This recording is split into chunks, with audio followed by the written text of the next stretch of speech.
সৃষ্টিকর্তার অপার মহিমায় এখনও স্থিতিশীল রয়েছে আমাদের এই সৌরজগৎ। তবে প্রায় সময় খবরে আসে জগৎটিতে ঘটতে পারে কোনো অনাকাঙ্ক্ষিত ঘটনা। বিজ্ঞান সেসব ঘটনার পূর্বাভাস দিলেও অনেকাংশে সেসব সত্য হয় না, তবে কিছুটা অনিশ্চয়তা যেন থেকেই যায়। এবার যে কোনো সময় শক্তিশালী একটি সৌরঝড় আসতে পারে বলে আশঙ্কা করছেন বিজ্ঞানীরা। তারা বিষয়টি নিয়ে রীতিমতো সবাইকে সতর্ক করে চলেছেন।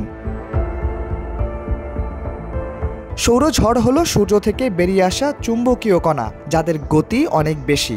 এর কারণে কয়েক ঘন্টায় কণাগুলো পাড়ি দিতে পারে কোটি কোটি কিলোমিটার পথ। কণাগুলোর গতিপথ যদি পৃথিবীর দিকে হয়, তবে মানুষের কাছাকাছি আসতে সবচেয়ে কম সময় লাগতে পারে 13 ঘন্টা। আর যদি কণাগুলোর গতি বেশি হয়, তবে 5 দিনও সময় লাগতে পারে। পুরোটাই নির্ভর করছে কণার গতি কতটুকু সেটির ওপর।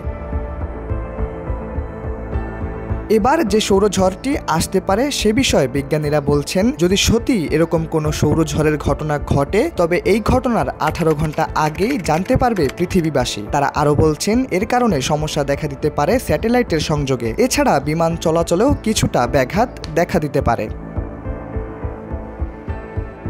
যুক্তরাজ্যের রিডিং বিশ্ববিদ্যালয়ের বিজ্ঞানী ম্যাথিউ ওয়েন্স এই বিষয়ে জানিয়েছেন, আরেকটি মিয়াকি ইভেন্ট পৃথিবীতে বিপর্যয় ঘটাতে পারে। বিজ্ঞানীদের জন্য এটি বিস্ময়কর হলেও তারা বলছেন, এমন ঘটনা বিদ্যুৎ ব্যবহারকারীদের জন্য বিপর্যয় তৈরি করবে। এছাড়া ব্যাপক বিদ্যুৎ বিভ্রাটের মতো ঘটনাও ঘটতে পারে।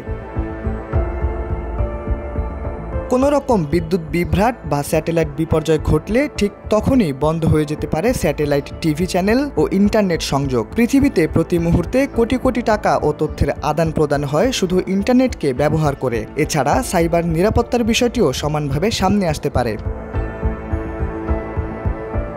পৃথিবীতে সবচেয়ে বড় সৌরঝড় আঘাত এনেছিল আজ থেকে 1250 বছর আগে, যাকে বলা হয় মিয়াকি ইভেন্ট। বিজ্ঞানীরা বলছেন, পৃথিবীতে আসতে যাওয়া এবারের সৌরঝড়টি অনেকটা মিয়াকি ইভেন্টের মতোই হতে পারে। তাই এটি নিয়ে এক প্রকার আতঙ্ক বিরাজ করছে বিশ্বজুড়ে। খুব সম্প্রতি 1859 সালে পৃথিবীতে আঘাত এনেছিল শক্তিশালী সৌরঝড়। ক্যারিংটন ইভেন্ট নামে পরিচিত সেই ঝড়টির সময় আকাশে বিস্ময়কর অরোরা দেখা যায় এবং তখন সারা বিশ্বের টেলিগ্রাফ সিস্টেম বিকল হয়ে যায়। শাহরিয়ার আহমেদ, সময়ের আলো।